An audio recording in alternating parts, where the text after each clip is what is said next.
Hey there guys, so quick video about planting things. Sometimes when you get things on a discount, it may be because they've been in their pots too long. You can see there's a ton of roots growing out here. So what I'm going to do is very carefully, and I've already done this with one. These are Hellebores. I love them for early spring color. Is with my box cutter, I'm going to carefully slice the side and then on the bottom cut through at least a little bit of the holes so that I can get in and grab the root ball with my hand and gradually work it out of the pot. It worked pretty good on this one. I'm going to try the same process on the next two. I want to try to preserve as many of those glorious roots as I can, but if I have to, I may have to trim a few off. With that many roots, it'll probably be okay, but since this is the time of year where we still have a lot of weather swings, I want to give them as much of their original root ball as possible. The ground right now is a lot wetter and heavier than I would like. Our soil here has a lot of clay in it, so you can see it's very clumpy, but there are still earthworms and things able to make their way through. But I'm being very careful as I'm planting these not to compact this very wet soil around them too much. I'm also adding a little biotone into the hole to help their roots really get good and established. Biotone helps with root development. So, ready to get this one planted. I'm going to put some dirt around. I want to make sure there's no gaps. I'm going to stick the tag in here so I remember what variety of hellebore these are. These roots will just get tossed in the woods. Who knows? Maybe they'll grow a plant. So I'm going to finish getting this tucked in, put the mulch back around. I'll show you what it's going to look like when it's all put together. There they are. All nice and set up behind this teeny tiny little paper bark. I think it's a paper bark maple. Yes. Paper bark maples are fairly spendy kind of tree. So that was as big as I could afford to put in this spot. They do like to be kind of what's called an understory tree, meaning they don't need to be in full sun all day. I think I'm remembering that right. So this should be a good place for it, with these bigger trees nearby that will provide a little bit of shade as the summer comes along and everything leaves out. But you can see this area, I have a lot of room for things that are in those winter sown containers. I divided up some iris rhizomes back in the fall and planted a bunch of them over here, and it looks like quite a few are coming in. The daylilies I got on clearance at the end of this season are coming back.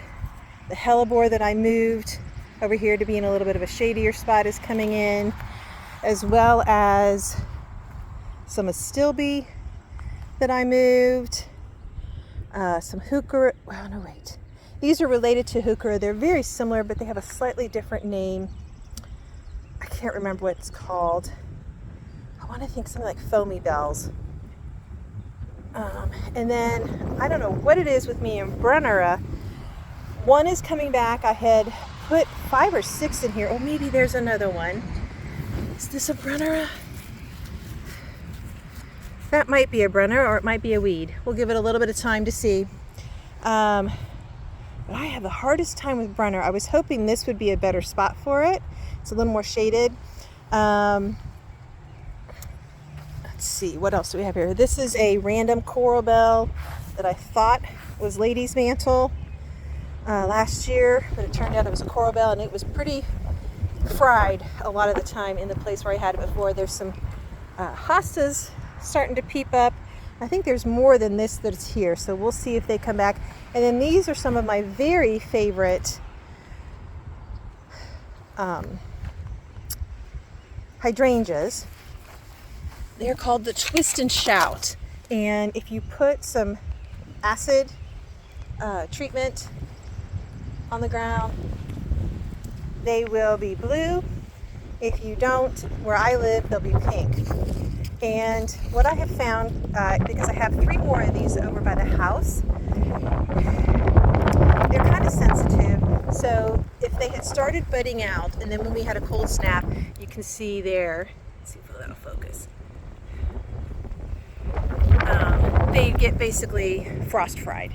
So I'm probably going to have to cut these down, but you can see this one's got some green growth at the base. Sorry about the camera angles. So that's got some green growth. That one has some green growth. Need to do a little cleaning up. Let's see if this one's got some green growth at the base.